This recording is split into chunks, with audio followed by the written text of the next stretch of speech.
Welcome back to the channel. Once again, another quick video. This one just kind of a quick overview of some of the projects I have going on or will have going on here in the near future with my various cars. My ZL1 here, my '84 El-Camino SS, my Xploder, Ford Explorer 5.0 all-wheel drive, my family car, which is the Nissan NV3500, which is a 12-seat passenger van, and then finally my wife's 2019 EcoBoost Mustang. And really just kind of a quick list and an overview of what to expect in the next few videos of what I'm going to be working on. And I'm going to really kind of narrow it down between cars. And to start it off, I'm going to go over my Camaro ZL1. And the first thing I'll be doing will be the Uniden R7 radar detector install. That's going to be with the blend mount setup and the Gen 5 DIY wiring harness. It's going to be a direct plug and play.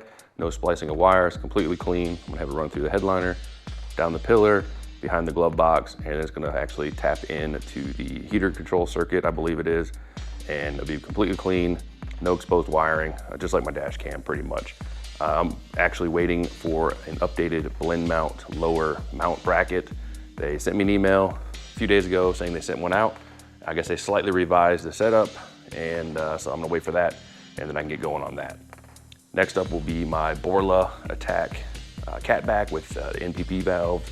I do plan on retaining the valves and carrying them over from the stock exhaust. And I picked up a set of AWE performance link pipes for the secondary cat delete. And really I'm just kind of waiting for some cooler weather. It's about 100, high 90s lately, and I'm just kind of waiting for it to cool down before I get underneath the car and sweat it out.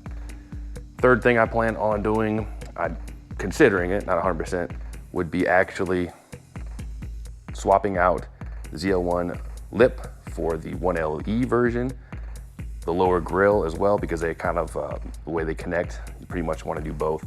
And then the upper grille, if it is different, I think they are slightly different, not counting gloss to satin.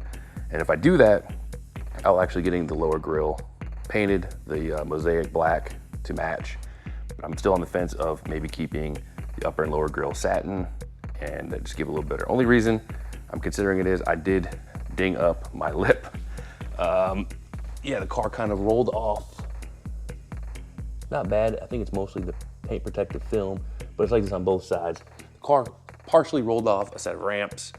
I had some support pieces underneath it, but the car did land on the front lip on the part of the lamp, the ramps.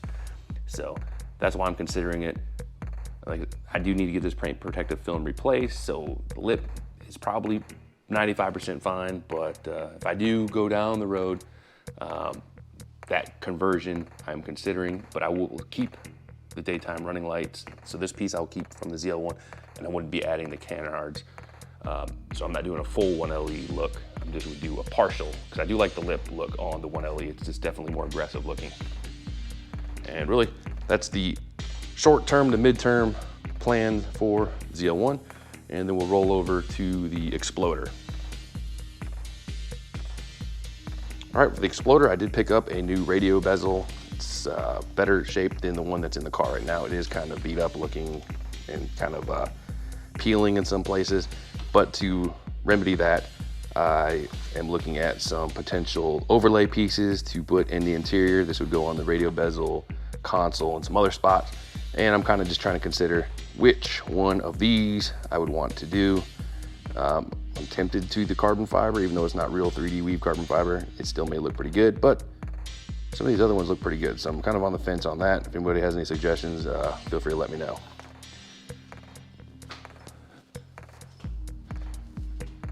All right, and then a few other things I've been considering for a while now, but just still haven't got around to it, is I do need to vac down and charge the AC.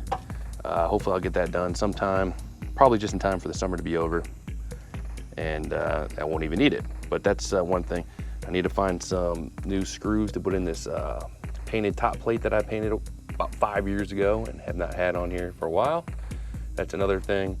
I also plan on removing all the old transmission fluid, dropping the pan and everything, replacing the transmission gasket and the filter.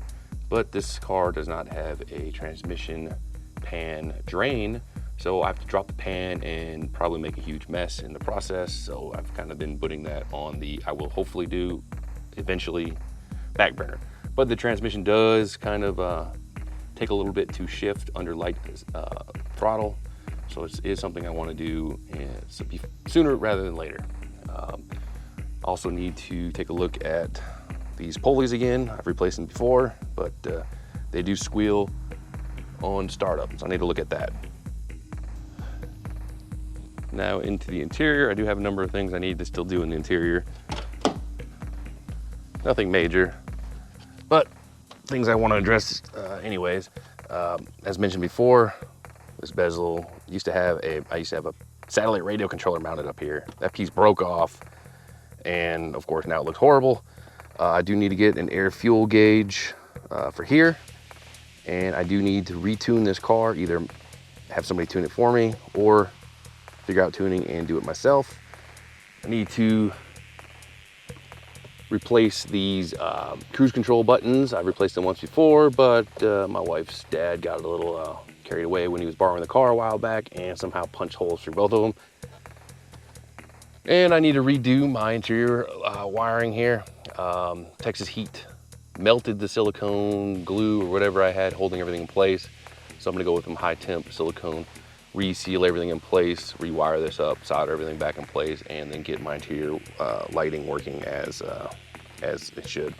And then, as I had mentioned with it before, I'm gonna put the overlays on here to kind of freshen this up. This piece up here, over here, and really the interior overall is pretty good shape now that I've redone the carpeting and fixed up the seats and the foam padding, but there's always things to improve, like anything.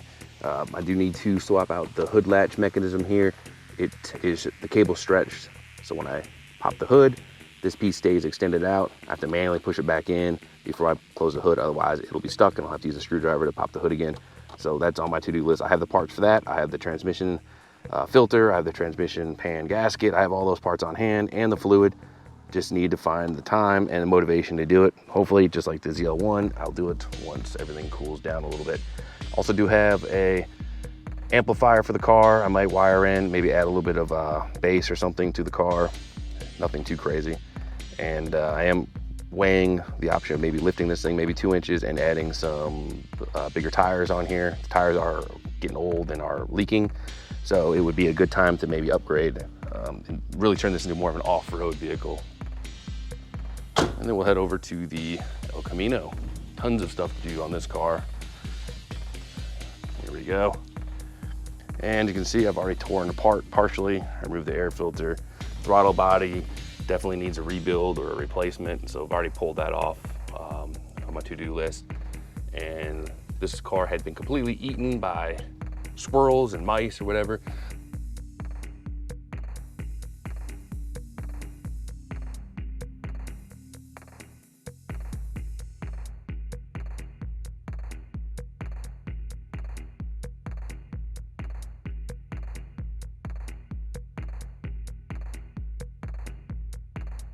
So I've already replaced the, I believe it's the HVAC blower fan.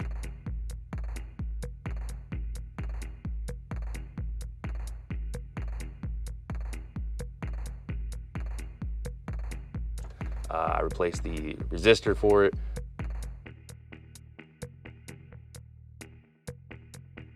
I'm gonna redo the wiring here. Some of it's chewed up. So I'm gonna replace the plug and put new wiring in there, new wiring over here.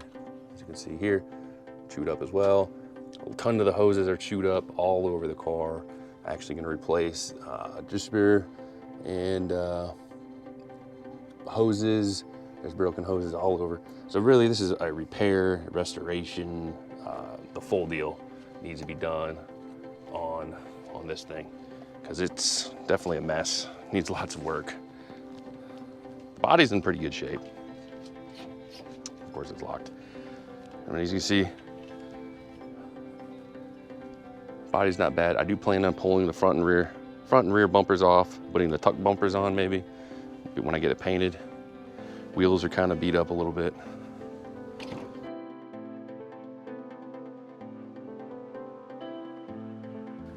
The interior looks like a total mess now because I have actually pulled the door panels off. They were trashed. I'm gonna put new door panels on. Still considering replacing the carpeting and the seats and everything in here because this color, it's hard to find any aftermarket replacements for this color. So if I pick up anything to fix like door panels or anything in here, it will actually be a mismatch, which will be good. And so overall, I mean, the carpet's in good shape. It's just the issue of matching or tying a different thing in there. I did pick up a new radio bezel here to mount a normal radio. This one was broken in a bunch of pieces. So yeah, I just ordered a new replacement one from I think it's an 85 or 86 El-Camino, which allows a normal sized radio to go in place. You can see the Super Sport badging. Unfortunately for this year and most of the years around here, the SS doesn't really mean anything other than some fancy stickers. So El-Camino has probably the most work I need to do, but I'm really gonna take my time on this and not really rush it. Now, Chevy released an E-Crate motor of decent price. A electric conversion would be kind of fun. And just lay some batteries in the trunk bed and have a pretty badass electric car, but I doubt they're gonna release it. If they do, it'll probably be crazy expensive.